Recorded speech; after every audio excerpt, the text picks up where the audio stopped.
तुम्हें पता है और एंड कहाँ लगेगा, प्लस माइनस, पता है ना? नहीं पता तो लिख लो, अच्छी तरह बताया था यहाँ पे कब एंड कब और क्या करना है। ओके, जो इंस्ट्रूमेंट इंग्लैंड नहीं है वो फॉरेन है, सिंपल, ठीक है? ओके, नेक्स्ट है एम्बिगुअस इंस्ट्रूमेंट। इनकम, वो इनकोड था, एक इनकोड है, एक एम्बिगुअस है। मैं बात कर रहा हूँ एम्बिगुअस इंस्ट्रूमेंट की। एम्बिगुअस इंस्ट्रूमेंट जिसमें कुछ क्लियर नहीं हुआ, not a clear, vague instrument. अच्छा, I am talking about inchoate instrument, incomplete, but दो चीज complete, sign and delivery, got it? ये कंप्लीट होना चाहिए, बाकी सारा इनकम्प्लीट चल जाएगा चेक में। अरे समझ में आ रहा है? एक वर्ड था होल्डर और एक वर्ड था holder and due course, correct? Holder, holder what? नहीं, holder what? You cannot recover any amount. You can recover the amount which is allowed or mentioned in the instrument. But holder in due course can recover any amount, but may be restricted to the what? Stamp. याद आ रहा है? ठीक है, आगे चले। Okay, presentment आ रहा है? चले। अच्छा, मैंने पीएन लिखा, मैं मेकर, आई प्रॉमिस टू पे। अच्छा, ये लिख के कितनी देर में आपको दे दूं? क्योंकि मुझे गुड्स ले जाना है, आपको गुड्स ले जाना है। मैं सेलर हूँ, if I am seller, you are a buyer. आप मुझे पैसे दोगे, मैं आपको गुड्स दूंगा, ठीक है ना? आप पैसे नहीं दे रहे, क्या दे रहे हो? प्रॉमिसरी नोट दे रहे हो, चलेगा मुझे? हाँ चलेगा। वो मुझे प्रॉमिसरी नोट चाहिए कब?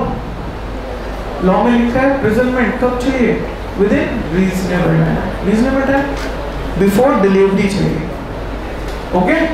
अच्छा, मैं ड्यू डेट पे तुम्हारे सामने प्रेजेंट करूंगा, ये पेन लो, पेन पकड़ो, क्या दो? पैसे, ओके? तो ड्यू डेट पे ही प्रेजेंट कर दिया तो ठीक है, वेल एंड गुड।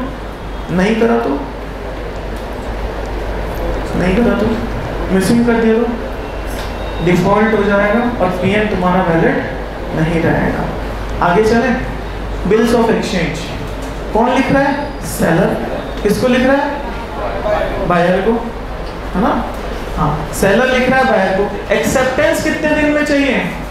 लॉ में लिखा 48 आवर्स। कितने दिन में? Excluding public holiday, national holiday, ठीक है ना? अगर 48 आवर्स में एक्सेप्टेंस नहीं हुई तो वो क्या हो जाएगा? बेकार हो जाएगा, पी हुई। ओके, चेक, चेक दो तरीके से होता है, ऑन डिमांड और स्पेसिफिक डेट। अगर पोस्ट डेटेड है तो समझ में आ रहा है? यस या नो? अच्छा, एक सेक्शन था, सेक्शन 117, कंपनसेशन। कब कंपनसेशन? चेक, हाँ, क्वेश्चन आया हुआ था, when due is dishonored, we can take a compensation? Yes, as per section 117. Got it? ठीक है, क्या क्या मिलेगा कंपनसेशन में? अमाउंट मेंशन या ड्यू? लिख लो, सेक्शन 117। मुझे ये समझ नहीं आ रहा, बैठ के बच्चे घर पर कर क्या रहे थे? और सब्जेक्ट पढ़ रहे थे क्या?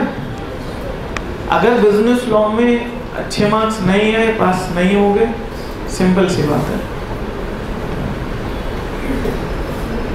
हर एक सब्जेक्ट को पास करना पड़ेगा।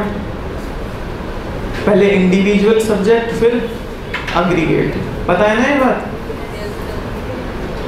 नहीं पता तो इस बात को दिमाग में डाल लो। बिजनेस लॉ में भी मार्क्स चाहिए, और अगर 40 सोच रहे हो ना, पता है कितने आएंगे? 20।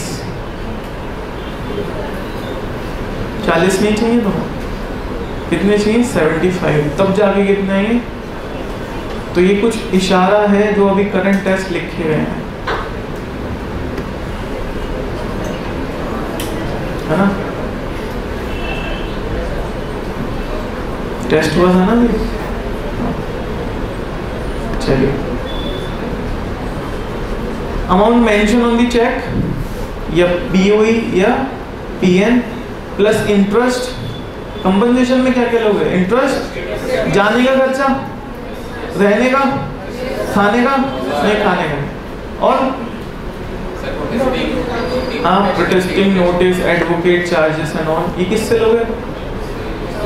डिफॉल्टिंग पार्टी से लोगे। और कोर्ट आपको बोलेगा डिफॉल्टिंग पार्टी को कि बॉस 30 दिन में ये पैसा दे दो सारा, और नहीं दिया तो फिर दोबारा से ये चक्कर स्टार्ट हो जाएगा।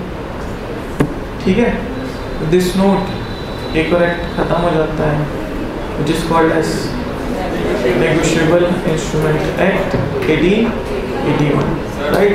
हमने ये एक्ट कितने दिन लगा के करा? अब थोड़ा तो स्पीड में हो गई ना। हाँ जी,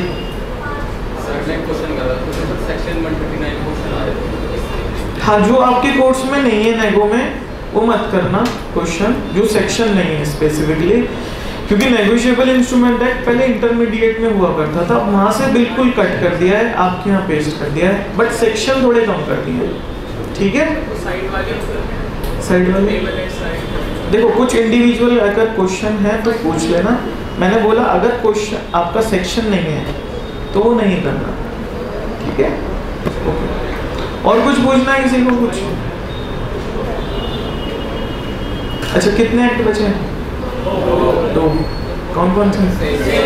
सेल्स ऑफ गुड्स एक्ट और कॉन्ट्रैक्ट एक्ट। पहले कौन सा करना है? Sales of goods act. Contract नहीं, क्यों? वो लास्ट में करना है। ठीक है, चलिए सेल्स ऑफ गुड्स एक्ट।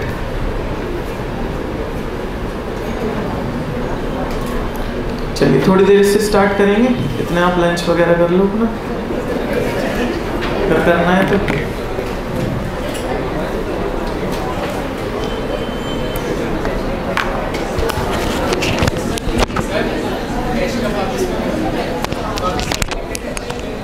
कल मिल जाए।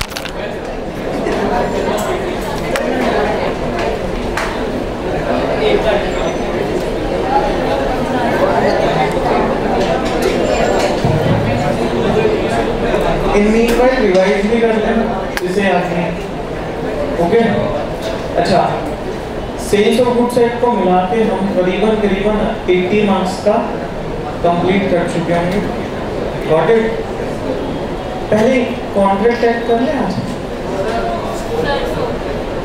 नहीं लास्ट में ना एनर्जी डाउन हो जाती है, इसलिए मेरी नहीं आता। कॉन्ट्रैक्ट एक्ट कर ले, अगर आप सब साथ हो तो कर ले। इतना ये हमें कॉन्ट्रैक्ट एक्ट का। अच्छा, कॉन्ट्रैक्ट एक्ट का जब भी रिवाइज करो, रिवीजन करो, एक चीज दिमाग में डाल लेना, यूनिट वाइज नहीं होता ये, बस सेक्शन 10 से बोलना स्टार्ट कर दो। सेक्शन 10 है ना, उसके सारे एस्पेक्ट कवर करते चलो। तो after the break we start what? Contract act, right? चलिए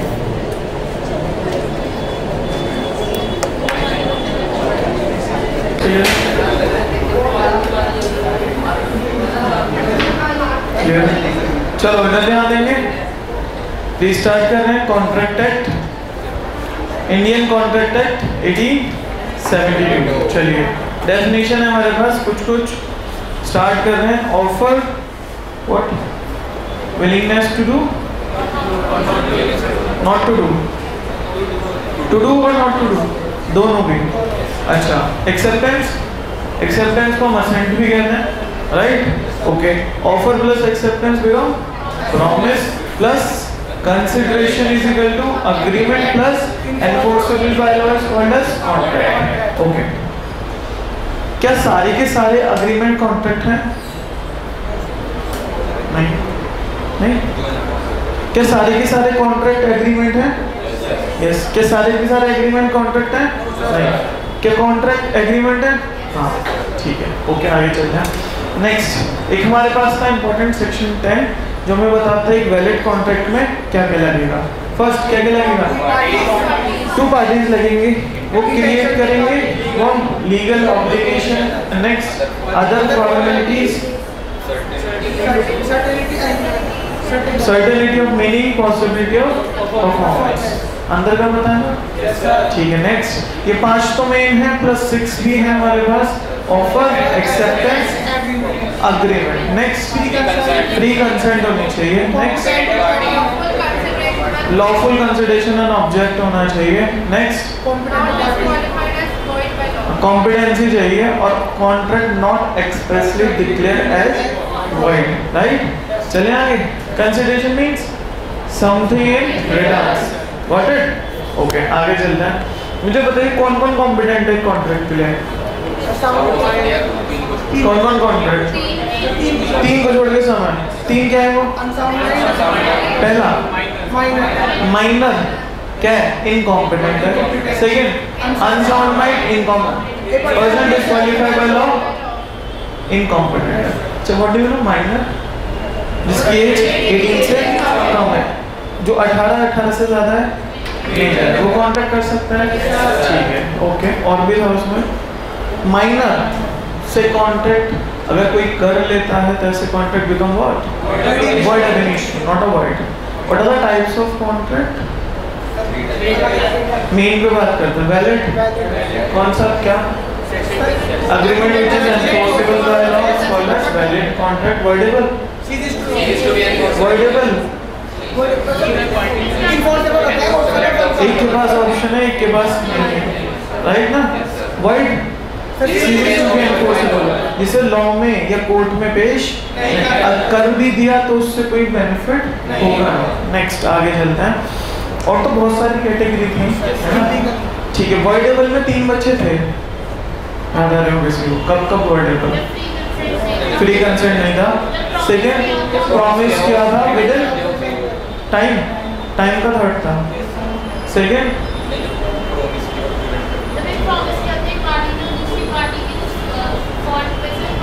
जब किसी एक ने प्रॉमिस करा था दूसरों उसको करने से रोक रहा है, it called it voidable.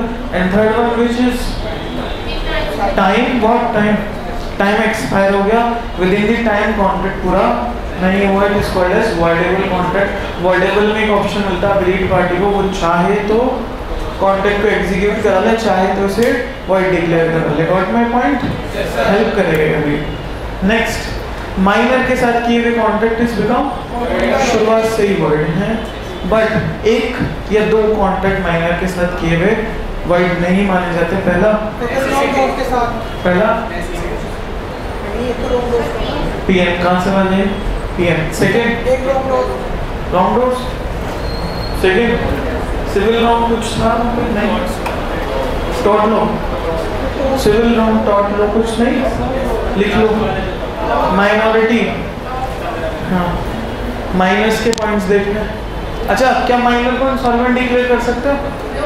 No. एक सेक्शन 68 पढ़ा था यहाँ बीच में, टॉकिंग अबाउट नेसेसिटीज देनी पड़ेगी माइनर को। पेटेंट्स देंगे नहीं तो जो उसको मैनेज कर रहा है माइनर को वो देगा, नहीं दिया तो माइनर कोर्ट में जाके उस बंदे के खिलाफ कोर्ट केस फाइल कर सकता है। बट माइनर की लायबिलिटी हमेशा 0 रहेगी, पर्सनल लायबिलिटी, है ना। बट माइनर की अगर कोई एसेट्स हैं और माइनर ने कुछ गलत कर दिया तो उसकी एसेट्स क्या हो जाएंगी? लायबल हो जाएंगे, बट वो पर्सनली क्या नहीं होगा? लायबल नहीं होगा। माइनर कभी भी इंसॉल्वेंट नहीं हो सकता। रीजन में इंसॉल्वेंट की डेफिनेशन मतलब liability is more than assets. तो जब लायबिलिटी ही नहीं है तो हमेशा मोर क्या होंगे? एसेट्स होंगे ना। यस आगे चलते हैं। क्या माइनर को एजेंट बना सकते हो? एजेंट तो बना सकते हो ना। अच्छा माइनर को अगर हमने एजेंट बनाया, ठीक है ना, और आगे चलना है उससे कुछ गड़बड़ हो गई एज एन एजेंट, तो क्या माइनर को लायबल बना सकते हैं? किसको? प्रिंसिपल को, जिसके बिहाफ वो काम करता है, जिसने उसे authority the. For an example आप आईपीसी आ रहे हो, अपने रास्ते में किसी को टोक दिया स्कूटी से, ठीक है ना। अच्छा आप माइनर हो, आपके खिलाफ कैसे हो सकता है? सबसे पहली बात, आप माइनर हो तो स्कूटी कैसे चला रहे हो, है ना? सबसे पहली बात। अच्छा, आप बोलोगे किसने अथॉरिटी दी? पापा ने, पेरेंट्स ने, मम्मी ने, है ना? तो कौन किसको लायबल ठहरा सकता है? अग्रीड पर्सन, आपको नहीं, पेरेंट्स को लायबल। तो जब अथॉरिटी मिल जाती है किससे? गार्जियन से, पेरेंट्स से, तो माइनर क्या हो जाता है? फ्री हो जाता है। किस पे लायबिलिटी चली जाती है? क्योंकि माइनर को आप कभी भी लायबल नहीं कर सकते except to first PN, second टॉट में लिख लिया पॉइंट, देखना है घर जाके। चले आगे। ओके, सेक्शन 13 टॉकिंग अबाउट, अरे ऐसा मत करो भाई। सेक्शन 13 अब यूनिट से नहीं चलेंगे क्योंकि एक्ट है ये, सेक्शन से चलता है। 13 14 तो 13 क्या है? Free consent. और 13 कंसेंट, पक्का ना?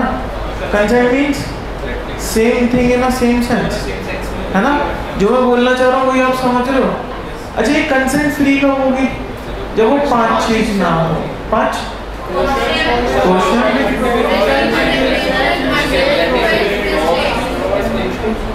आवाज अटपटी है। First question, undue influence, fraud, misrepresentation, mistake. इन सबको छोड़ के कंसेंट क्या है?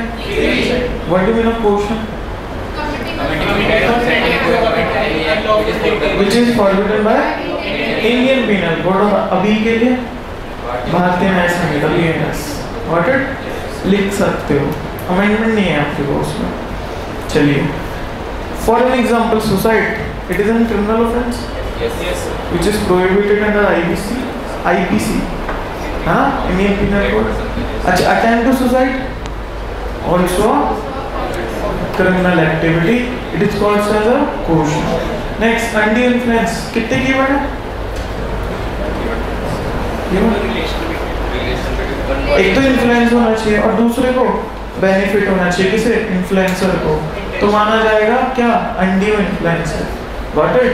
अगर तुम किसी भी इन्फ्लुएंसर के हिसाब से वर्क कर रहे हो बट इन्फ्लुएंसर को कोई बेनिफिट नहीं हो रहा, तो अनड्यू इन्फ्लुएंस में। फॉर एन एग्जांपल, आप इंस्टाग्राम स्क्रॉल करते हो, उसमें आपने देखा एक ट्रेडर ने आपको टिप दी कि रिलायंस का शेयर खरीद लो, और उसको टिप देने से क्या हो रहा है?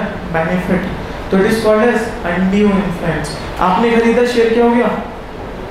नाउ किससे लॉस हो गया? आपको। आपने किसके इन्फ्लुएंस में खरीदी थी? XYZ पर्सन के। तो XYZ पर्सन को अगर बेनिफिट होता है तो क्या माना जाएगा? Undue influence. Got it? Next चले, what do you mean of fraud?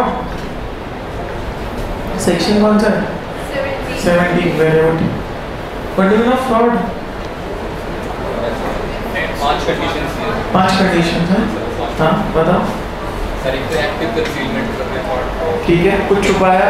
एक सर सजेशन गलत है, सजेशन गलत है, वेरी गुड। एक सर प्रोमिस किया है, सब प्रोमिस पूरा नहीं करते, ठीक है, और बाकी कहाँ है? लिख लो तो। Section 17 fraud. Sir anything which is pretty और डिसीव। अब जब तुम सेक्शन 17 पे ऐसे कर रहे हो, है ना, तो पूरी चढ़ाई करनी है। चलो आगे चलना है। मिसरिप्रेजेंटेशन क्या चीज? इंटेंशनली नहीं करते। पार्टी किसे? नहीं। अच्छा, मिस्टेक तो बताएंगे ना। लिख लो सारी चीज। आज कुछ पढ़ाने के लिए थोड़ी ना बैठे हैं, लिख लो। मिसरिप्रेजेंटेशन, मिस्टेक, फ्रॉड भी। भगवान करे क्वेश्चन यहीं से आ जाए। पढ़ तो लोगे कम से कम, चलो, और यहीं से आएगा क्योंकि पता है फर्स्ट 2 तो तुम कर लोगे, है ना। चलो आगे चल रहे हैं। नेक्स्ट यूनिट, अरे बस बात नहीं। Next unit which is called as, अच्छा नेक्स्ट यूनिट कौन सी? परफॉर्मेंस ऑफ कॉन्ट्रैक्ट जरूरी है? परफॉर्मेंस जरूरी है नहीं? यस। तो परफॉर्मेंस इक्वल्स टू ऑब्लिगेशंस।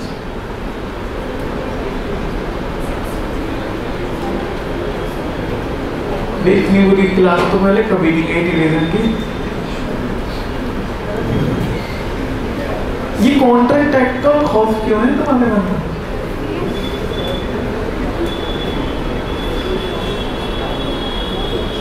अच्छा, इसकी यूनिट से खौफ लग रहा है तुम्हें? हाँ,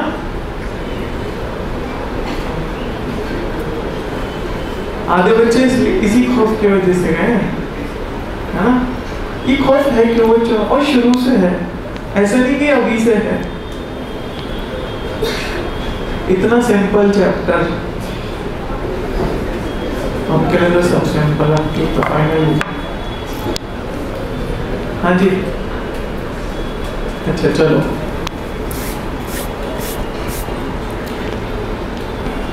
कॉन्ट्रैक्ट एक्ट शुरुआत से ही है सीए करिकुलम में, ऐसा नहीं है कि अभी से ही है, हमने भी पहले पढ़ा है। इसको लायबिलिटी मत मानो। Reason mean in practical life जितने भी कॉन्ट्रैक्ट होंगे ना, उसको कैसे डील करोगे? कॉन्ट्रैक्ट एक्ट के थ्रू डील करना पड़ेगा। अगर आपको ऑब्लिगेशन नहीं पता तो ब्रीचेस कैसे पढ़ोगे? ऑब्लिगेशंस पे, है ना? सारी चीज लिंक है ना, समझ रहे हो ना? इसको कभी भी लायबिलिटी मत करो अपने ऊपर। अगर मैं बोल के भी चला जाऊंगा ना तो भी कोई फायदा नहीं होगा। इस हिसाब से तुम करो। कॉन्ट्रैक्ट किसी ने भी नहीं करा,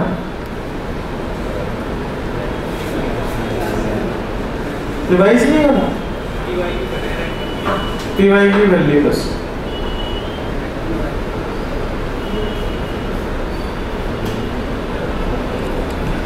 इतना बुरा तो कभी नहीं है कॉन्ट्रैक्ट जितना इस बार जा रहा है।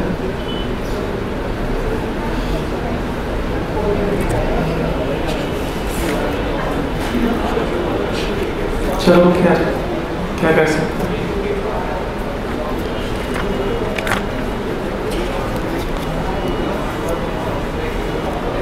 चलिए इधर देखते हैं, मेन बात करते हैं, राइट? परफॉर्मेंस पढ़ा तुमने? नहीं पढ़ा? चैप्टर 4 मतलब यूनिट 4 इसका करा था थोड़ा बहुत, जिसमें करा उसमें भी थोड़ा बहुत।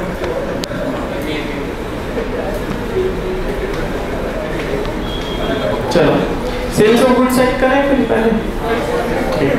चलो sales of goods act,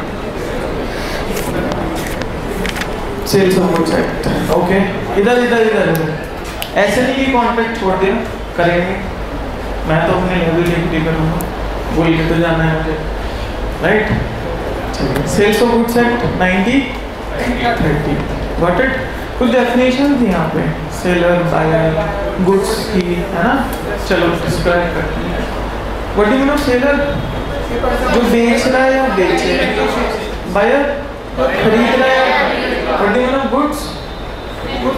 section 2 subsection 7, goods means every kind of movable property other than actionable claims and money. पक्का? Growing crops, grass, paying tax to the land, है या नहीं गुड्स? है। अच्छा एफडी है?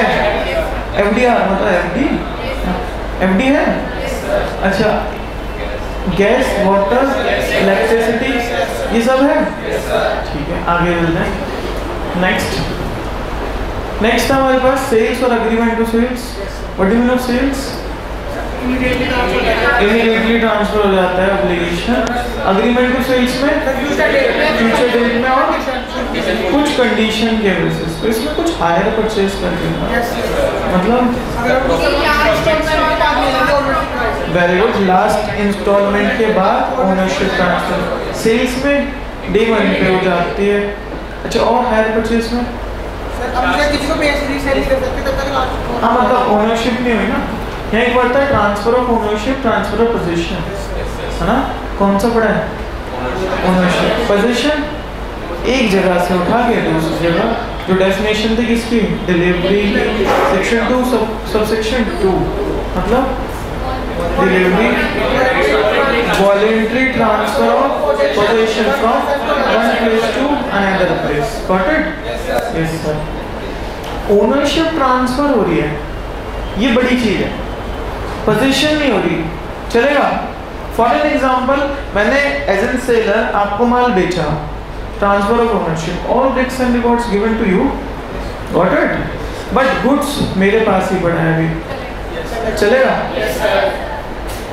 अच्छा, ओनरशिप ट्रांसफर हो गई, पोजीशन ट्रांसफर हो गया, ओनरशिप नहीं हुई। किसका रिस्क है?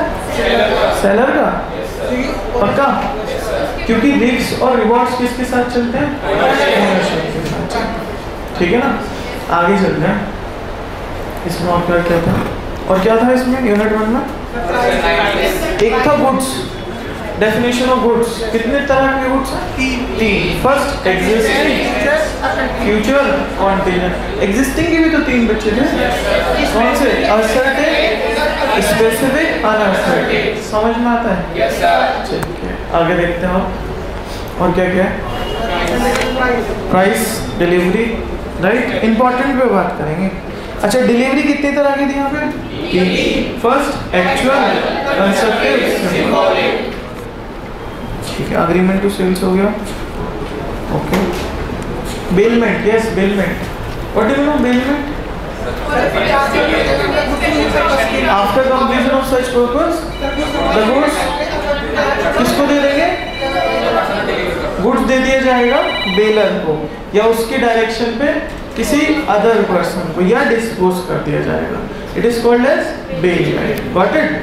अच्छा, आगे चलते हैं, इंपॉर्टेंट पार्ट देखेंगे। Unit 1 is completed here. Unit 2 section 11 stipulations, guarantee, warranty. Stipulation और more stipulation, yes yes, is called as conditions. Very good. Less stipulation, warranty. ये गारंटी, वारंटी। कौन सा बड़ा है? कंडीशन। कौन सा छोटा है? वारंटी। अच्छा, कंडीशन का ब्रीच हो रहा है, कोई राइट वाइट था? राइट टू रेपिटेट, मतलब कॉन्ट्रैक्ट को। ओके, अगर वारंटी ब्रीच हो रही है बेटा, claim for damage. Got it? इतना तो पता है सबको। कॉन्ट्रैक्ट एक्ट नहीं पड़ा इसका मतलब। ठीक है, okay.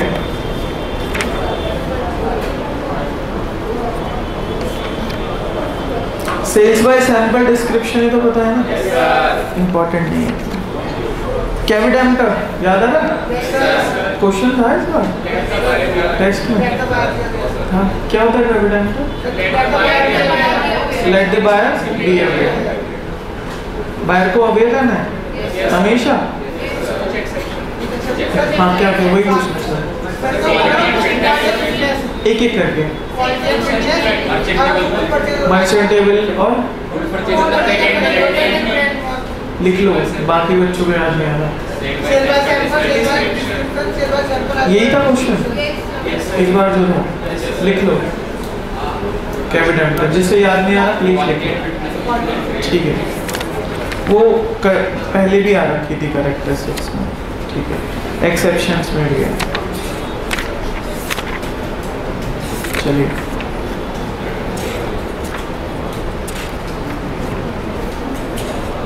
Okay, section 18 talking about, अरे इधर सेक्शन 18 टॉकिंग अबाउट 18 उसका क्या नहीं हो रहा था, नहीं हो रहा था जब तक ट्रांसफर उसका नहीं होगा। Right, got it. बाकी स्पेसिफिक और असर्टेन तो एक ही है, और वो पता भी है, आइडेंटिफाइड है। Got it? अनअसर्टेन भी क्या करो, आइडेंटिफाई करो, तभी उसको ओनरशिप ट्रांसफर होगा। Got it? एक था सेक्शन इसके साथ लगा के पढ़ते थे हम, 23 एसेंशियल्स ऑफ अनअसर्टेन व्हाट। सबसे पहले आइडेंटिफिकेशन करोगे, सेकेंड इंटेंशंस होनी चाहिए, डिस्क्रिप्शंस। मुझे तो सेल्स ऑफ गुड्स सेट भी ऐसे लग रहा है, डिलीवरेबल स्टेट। आप है ना पार्ट्स बता रहे हो, पार्ट्स मतलब कोई स्पेसिफिक पार्ट से क्वेश्चन आ गया वो बता रहे हो सर। हम जो याद करते हैं ना, हम सारा याद करते हैं,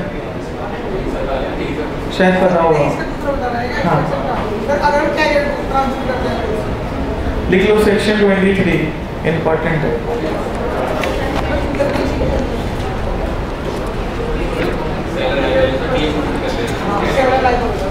अच्छा, good sales on approval basis, section 24, very good. कब डीम्ड अप्रूवल माना जाएगा? 3 कंडीशन, वेरी गुड। फर्स्ट, एक करके एक बच्चा, हाँ अप्रूवल ले दी, ये तो बड़ा सा। सेकंड, एक सेकंड, हाँ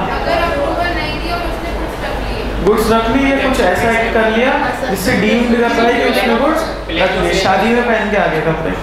एंड फोर्थ, कौन सा टाइम एक्सपायर हो गया? रीजनेबल टाइम एक्सपायर हो गया। और अगर पेरिशेबल गुड्स है तो रीजनेबल टाइम अगर एक्सपायर हो जाता है तो ये डीम्ड कर लिया जाएगा, द गुड्स इज एक्सेप्टेड। एक था कैश बेसिस, हाँ जब तक कैश नहीं आता था तब तक ओनरशिप ट्रांसफर नहीं होगी। Got it?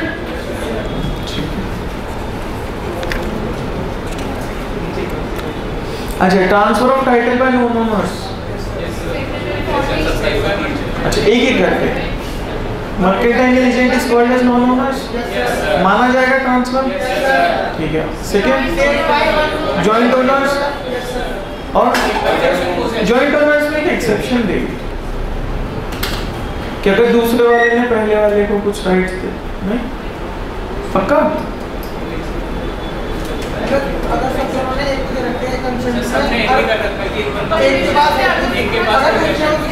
लिख लो जॉइंट ओनर्स।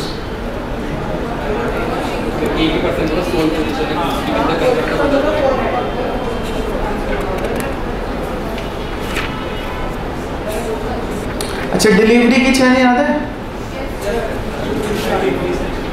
नहीं होगी, अलग अलग से क्या मतलब?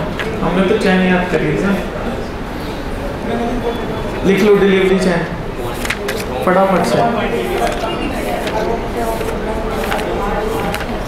चलिए, unpaid seller, last unit, most important. Unpaid seller, इधर ध्यान देंगे, यूनिट 4 अनपेड सेलर। इधर देखेंगे, मैंने आपको भेजा, आपसे पैसा आना था but within due date नहीं आया, ड्यू डेट एक्सपायर हो गई, and become what? Unpaid seller. मेरे कुछ राइट्स हैं, हाँ पहला मतलब गुड्स मेरी पोजीशन में, हाँ अगर मेरी पोजीशन में है तो मैं क्या करूँगा? आपको वो गुड्स नहीं दूंगा, ट्रांसफर ऑफ ओनरशिप नहीं करूँगा तब तक जब तक मेरा पैसा वापस। अच्छा, मैंने अपना माल छोड़ दिया रास्ते में, right to stoppage and transfer. Third one, right to resale, but उसमें कुछ कंडीशंस थी। पेरिशेबल गुड्स के लिए कुछ फोन वगैरह नहीं करना, नॉर्मल गुड्स के लिए एक बार पूछना है किससे? बायर से, भाई तू ले रहा है, पैसे भेज रहा है? अगर वो यस बोल दे ठीक है, तुम्हें तो पैसे चाहिए थे। अगर वो नो बोल दे तो आप बेच दीजिए। तो जितना सेलिंग प्राइस है माइनस ओरिजिनल प्राइस या कॉन्ट्रैक्टेड प्राइस, अगर मुझे लॉस होता है तो मैं किससे लूँगा? बायर से लूँगा। प्रॉफिट होता है तो मैं खुद रिटेन कर लूँगा। अगर मैं उसको नोटिस नहीं कराता तो लॉस नहीं दे सकते थे, बट प्रॉफिट उसको देना पड़ता। याद आ रहा है? Yes sir. Very good. This is called as unpaid salary. और देख लेते हैं इसमें क्या रहा है।